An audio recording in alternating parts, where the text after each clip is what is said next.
नमस्कार दोस्तों, मेरा नाम है विशाल और स्वागत है आपका हमारे चैनल जीवी अफेयर्स में।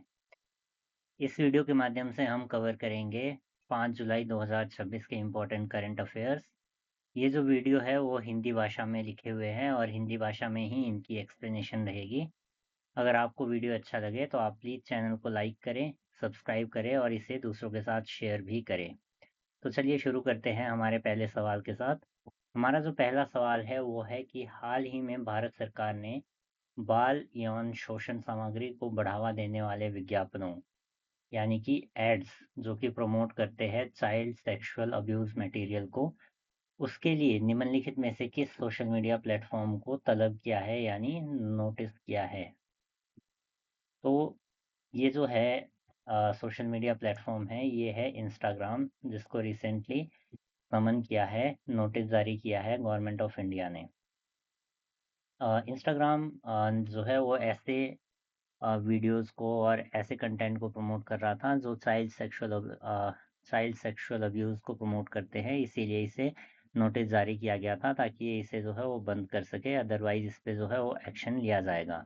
रिसेंटली ऐसा जो नोटिस है वो व्हाट्सएप को भी जारी किया गया था इसके यूज़र नेम फीचर को लेके, जिसके तहत व्हाट्सएप जो है वो जब 2 यूज़र के बीच में कॉन्टैक्ट करता है तो उसमें मोबाइल नंबर को शेयर नहीं किया जाता है और इसमें जो है वो एक यूज़र नेम बनाया जाता है जिसको शेयर किया जाता है 2 यूज़र्स के बीच में। इससे लोगों की जो प्राइवेसी है वो बचती है और इससे जो इम्पर्सोनेशन है वो कम होता है, इसीलिए व्हाट्सएप ने ये फीचर जो है वो लागू किया था। जो इंस्टाग्राम है, व्हाट्सएप है और फेसबुक है, ये तीनों मेटा के अंतर्गत आते हैं और जिसके जो संस्थापक है वो मार्क जुकरबर्ग हैं। अगला जो सवाल है वो है,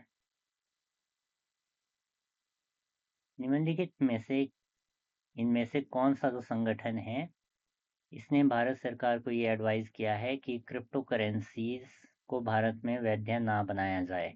देखिए, क्रिप्टो करेंसी जो होती है वो ब्लॉकचेन टेक्नोलॉजी पर आधारित होती है और किसी भी सेंट्रल गवर्नमेंट के पास इसका जो है कोई रिकॉर्ड नहीं होता है, ना सेंट्रल गवर्नमेंट ना किसी सेंट्रल बैंक के पास इसका कोई भी रिकॉर्ड अवेलेबल नहीं होता है।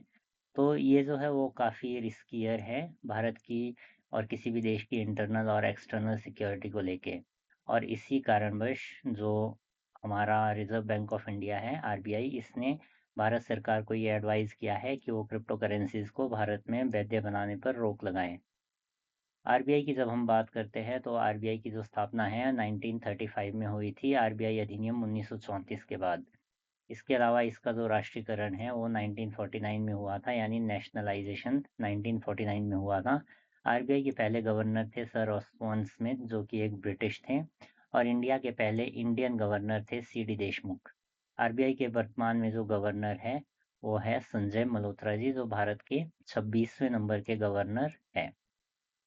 आरबीआई कुछ रिपोर्ट्स भी जारी करता है, इसमें जो इम्पोर्टेंट रिपोर्ट्स है वो है वित्तीय स्थिरता रिपोर्ट यानी फाइनेंशियल स्टेबिलिटी रिपोर्ट। दूसरी जो रिपोर्ट है वो है मॉनेटरी पॉलिसी रिपोर्ट।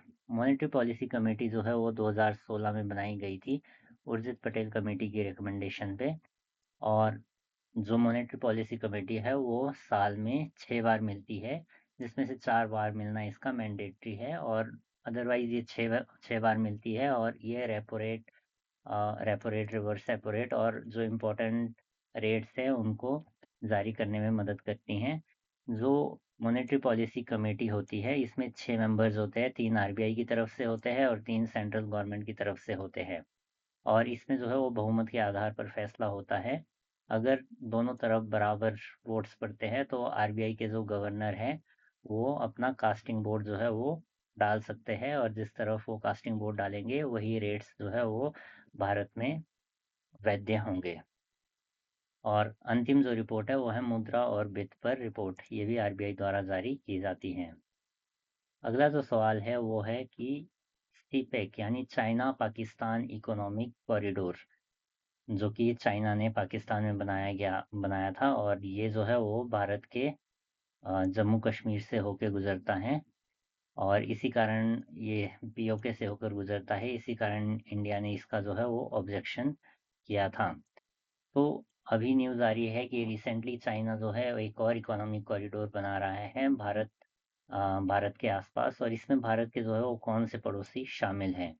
तो रिसेंटली चाइना ने एक और इकोनॉमिक कॉरिडोर बनाने का फैसला लिया है, जो कि चाइना के कनमिंग को जोड़ेगा म्यांमार से, फिर बांग्लादेश से और आगे बे ऑफ बंगाल से।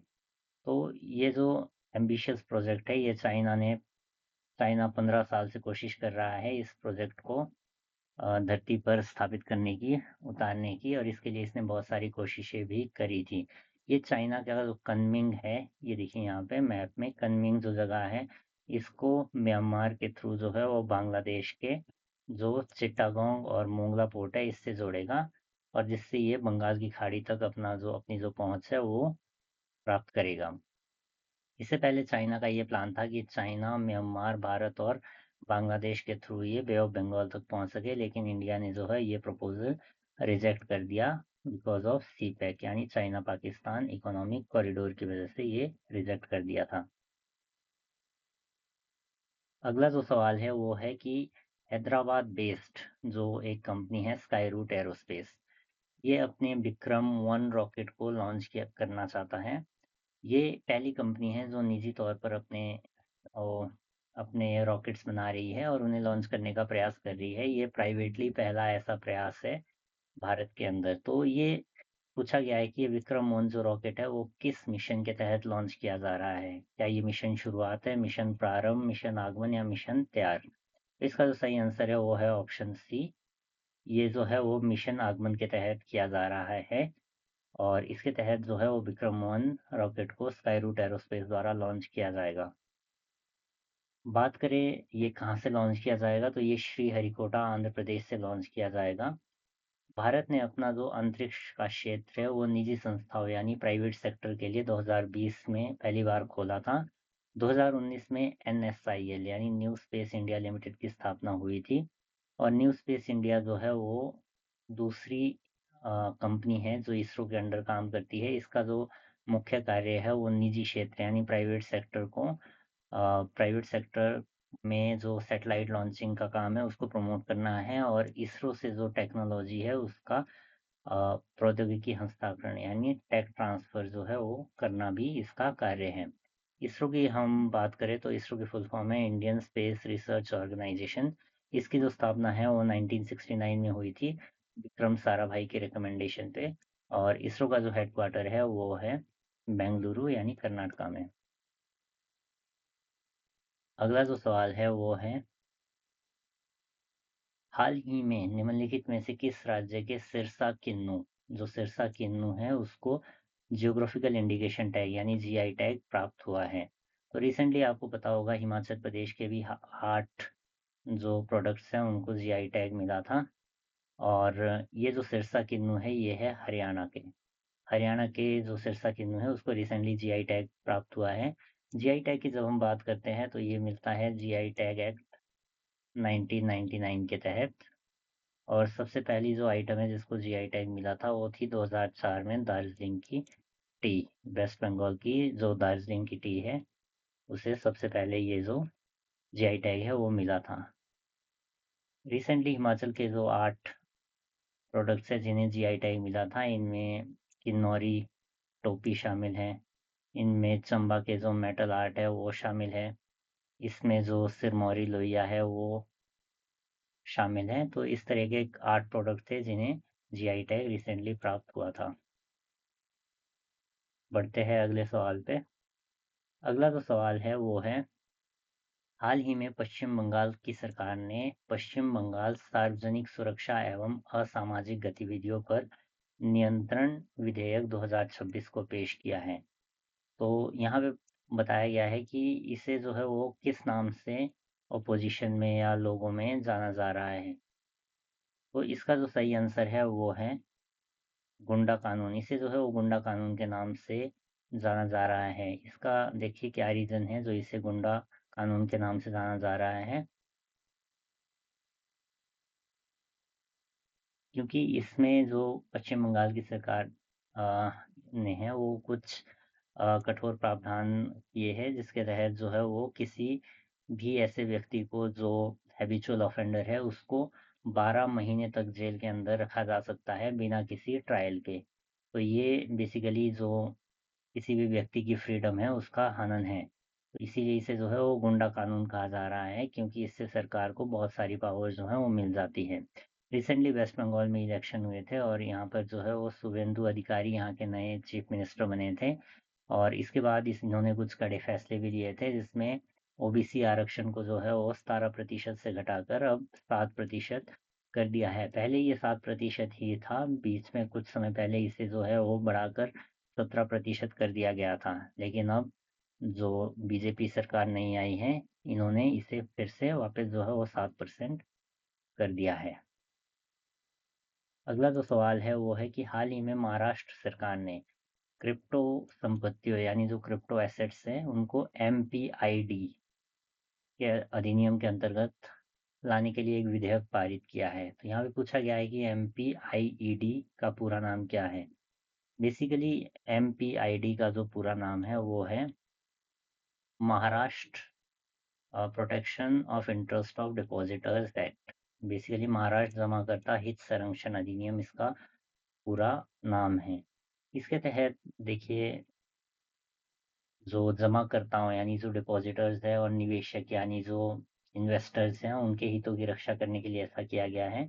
ये एक्ट 1999 में बहुत पहले लाया गया है, लेकिन अब इसमें जो है क्रिप्टो एसेट्स को भी शामिल किया गया है, ताकि क्रिप्टो एसेट्स से रिगार्डिंग जो भी धोखाधड़ी या चूक होती है उसमें लोगों के हितों को जो है वो बचाया जा सके। ये जो है वो बहुत ज़्यादा सिमिलर है डीआईसीजीसी के समान। डीआईसीजीसी क्या है? यह है department of insurance credit guarantee corporation, यानी बीमा विभाग एवं ऋण गारंटी अधिनियम, जो कि आरबीआई के अंतर्गत आता है। इसके तहत जो है वो भारत के बैंकों में जो भी लोगों का पैसा डिपॉजिट है उसको सुरक्षा दी जाती है। इसके तहत अगर कोई बैंक दिवालिया हो जाता है या बंद हो जाता है तो उसमें जो व्यक्तियों के लगभग 5 लाख रुपए तक की का बीमा जो है वो भारत सरकार देती है, और ये 5 लाख का बीमा जो है वो 90 दिनों के अंदर अंदर लोगों को उनके खाते में मिल जाएगा। तो ये ऐसी व्यवस्था, ऐसा बीमा जो है वो सरकार द्वारा किया जाता है। अगला जो सवाल है वो है कि हाल ही में गहरे लाल रंग के ब्लड फॉल्स यानी डीप रेड ब्लड फॉल्स से जुड़ा एक 100 साल पुराना रहस्य जो है वो सुलझाया गया है। तो ये रेड ब्लड फॉल्स यानी जो झरने हैं वो कहाँ पर पाए जाते हैं, ये पूछा गया है। तो ये जो झरने हैं ये अंटार्कटिका में पाए जाते हैं, और रिसेंटली इनका जो रहस्य है वो सुलझाया गया। ये देखिए, आप यहाँ पे फोटो जो है वो देख सकते हैं। ये जो जलप्रपात है वो अंटार्कटिका में स्थित लेक बोनी में टेलर ग्लेशियर से पानी इसमें डालते हैं। टेलर ग्लेशियर से ये निकलते हैं। इसकी खोज सबसे पहले 1911 में की गई थी ऑस्ट्रेलिया भूविज्ञानी ग्रिफिथ टेलर द्वारा। और वैज्ञानिकों को ये पता लगा है कि इन ब्लड फॉल्स का निर्माण जो है वो टेलर ग्लेशियर के नीचे जो लौह समृद्ध खारे पानी यानी कि जो आयरन रिच सॉल्ट वाटर है उसकी वजह से ये रेड ब्लड फॉल जो है वो बनते हैं। तो रिसेंटली ये 100 साल पुरानी मिस्ट्री अभी सुलझाई गई है। अगला जो सवाल है वो है, हाल ही में वेनेजुएला में आए भूकंप की वजह से 2645 लोगों की अब तक मृत्यु हो चुकी है। वेनेजुएला के लोगों और देश को चिकित्सा सहायता पहुंचाने के लिए भारत द्वारा एक ऑपरेशन शुरू किया गया है। इस ऑपरेशन का नाम क्या है? तो ये जो ऑपरेशन है ये ऑपरेशन अमिस्ताद है, और ये इंडियन एयरफोर्स द्वारा मेडिकल एड प्रदान करने के लिए शुरू किया गया है। इसके तहत जो है वो मेडिकल एड दी जा रही है। बात करें वेनेजुएला की, तो यहाँ के राष्ट्रपति निकोलस मदुरो थे, जिन्हें रिसेंटली जो है वो जनवरी में अमेरिका द्वारा गिरफ्तार और बंदी बनाया गया है। वर्तमान में यहाँ के प्रेसिडेंट हैं डेल्सी रॉड्रिगेज। वेनेजुएला एक साउथ अमेरिकन कंट्री है, बहुत ही इम्पोर्टेंट कंट्री है। अगले जो सवाल की है अगर हम बात करें, तो अगला सवाल है कि आतंकवाद के प्रति जो भारत सरकार की एक पॉलिसी है वो है जीरो टॉलरेंस की पॉलिसी। इसके तहत गृह मंत्रालय ने कितने व्यक्तियों को आतंकवादी घोषित करा है? तो ये यहाँ पे बताया गया है। देखिए, सबसे पहले आपको ये जानना होगा कि जो मिनिस्ट्री ऑफ होम अफेयर्स है वो किस एक्ट के तहत जो ये आतंकवादी है वो घोषित करती है।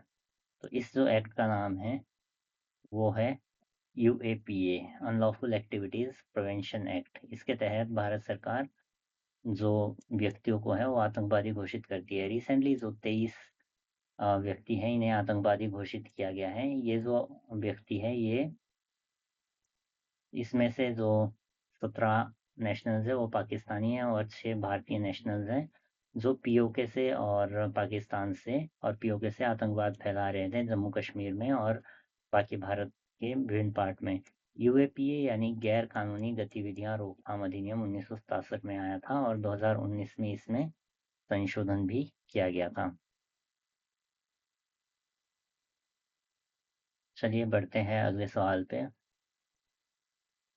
अगला जो सवाल है वो है मोंगला पोर्ट के बारे में। बांग्लादेश ने मोंगला पोर्ट के निकट एक रणनीतिक आर्थिक क्षेत्र और बंदरगाह सुविधाएं बनाने का एक प्रोजेक्ट लॉन्च किया है और इसका जो ठेका है वो किस कंट्री को बांग्लादेश ने दिया है। तो इसका जो सही आंसर है वो है चीन।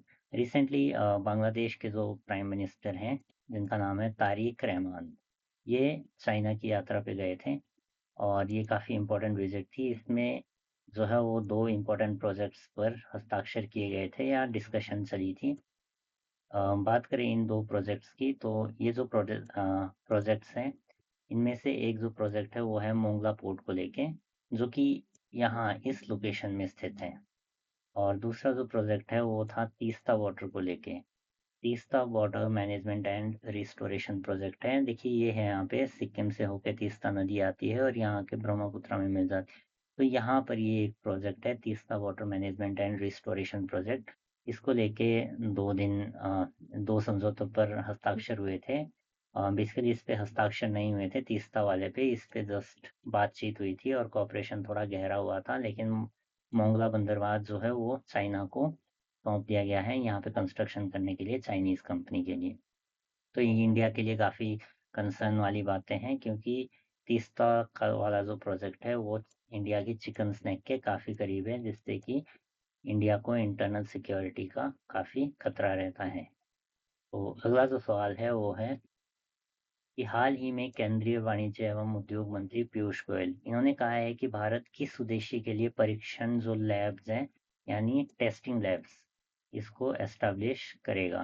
तो रिसेंटली जो पीयूष गोयल साहब ने हैं उन्होंने बताया है कि खिलौनों के लिए जो परीक्षण प्रयोगशालाएं हैं वो भारत में स्थापित की जाएगी। बात करें इन प्रयोगशालाओं की तो इन प्रयोगशालाओं का रीज़न क्या है क्योंकि भारत जो है वो पहले बहुत सारे जो खिलौने हैं वो इंपोर्ट किया करता था दूसरे देशों से। मुख्य रूप से चाइना से बहुत सारे खिलौने इंपोर्ट किए जाते थे, लेकिन पिछले 4 वर्षों में भारत में बहुत ज़्यादा तरक्की हुई है खिलौनों को लेकर। पिछले 4 वर्षों में 239% से अधिक वृद्धि हुई है विदेशी आयात के लिए, यानी एक्सपोर्ट्स जो है वो 239% बढ़े हैं। इंपोर्ट्स में जो है वो 32% की कमी आई है।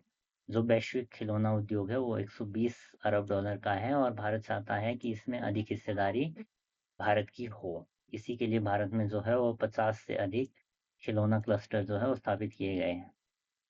बात करें कुछ इम्पोर्टेंट क्लस्टर्स की तो इसमें जो है वो चन्नापटना के जो खिलौने हैं वो बहुत फेमस है और चन्नापटना के जो खिलौने हैं इन्हें चन्नापटना को जो है वो भारत का खिलौना शहर भी कहा जाता है। इसके अलावा कोंडापल्ली और कोप्पल खिलौना क्लस्टर भी यहाँ पे काफ़ी फेमस है। चलिए बढ़ते हैं अगले सवाल पे। अगला जो सवाल है इसमें है कि नशीली दवाओं की मांग मांग में कमी के लिए राष्ट्रीय कार्य योजना यानी national action plan for drug demand reduction शुरू की गई है, जिससे कि ड्रग्स की रोकथाम, ड्रग्स से रिगार्डिंग जागरूकता, क्षमता निर्माण, इसका उपचार, पुनर्वास और सामाजिक पुनरेकीकरण, ये सारे कार्य इसके तहत किए जाएंगे। तो इसे जो है वो किस मंत्रालय द्वारा लागू किया गया है? जो national action plan for drug demand reduction है, ये सामाजिक न्याय और अधिकारिता मंत्रालय द्वारा रिसेंटली लॉन्च किया गया है। देखिए इसका उद्देश्य है कि ड्रग रिडक्शन को बहुत अधिक जो है वो कम किया जाए। बेसिकली ये एक नोडल एजेंसी है जो हमारी सामाजिक न्याय और अधिकारी मंत्रालय है। ये नोडल एजेंसी है भारत में नशा नशा की मांग को कम करने के लिए। और ये जो उद्देश्य है ये है हमारे जो प्राइम मिनिस्टर हैं उनके विजन को लेके, जो कि है नशा मुक्त भारत अभियान। नशा मुक्त भारत अभियान जो है वो 15 अगस्त 2020 को शुरू किया गया था हमारे इंडिपेंडेंस डे के मौके पर। और बात करें सामाजिक न्याय और अधिकारिता मंत्रालय की, तो इसके जो मंत्री है वो है डॉक्टर वीरेंद्र कुमार। तो बढ़ते हैं हमारे अगले सवाल पे। अगला सवाल है, दीनदयाल अंत्योदय योजना या राष्ट्रीय ग्रामीण आजीविका मिशन यानी DAY-NRLM, इसके तहत स्वयं सहायता समूहों और उनके संघों के संपूर्ण डिजिटलीकरण यानी इनका पूरा डिजिटाइजेशन हो जाएगा। इसके लिए एक वेब और मोबाइल प्लेटफॉर्म लॉन्च किया गया है। इसका क्या नाम है? तो इसका जो नाम है वो है लोक ओएस यानी लोक संचालन प्रणाली। तो ये एक प्लेटफॉर्म है जिसे शुरू किया गया है डिजिटाइजेशन के लिए। देखिए, इसके अंतर्गत जो है वो स्वयं सहायता समूहों और सामुदायिक संगठनों का एक डिजिटाइजेशन किया जाएगा। इनका रिकॉर्ड, प्रोफाइल, जो भी इनके फाइनेंशियल ट्रांजैक्शंस होते हैं, पेमेंट्स होती है, लोन्स होते हैं, इन सब का डिजिटाइजेशन होगा ताकि इनको सुचारू रूप से कार्य आगे इनका होता रहे। अगला जो सवाल है वो है, तो इसी के साथ हमारे जो सारे क्वेश्चंस हैं वो समाप्त हो चुके हैं। अगर आपको ये वीडियो अच्छा लगे तो आप इसको प्लीज़ लाइक करें, शेयर करें और दूसरों के साथ शेयर करें और चैनल को जो है वो सब्सक्राइब करें। Thank you so much. Have a good day ahead.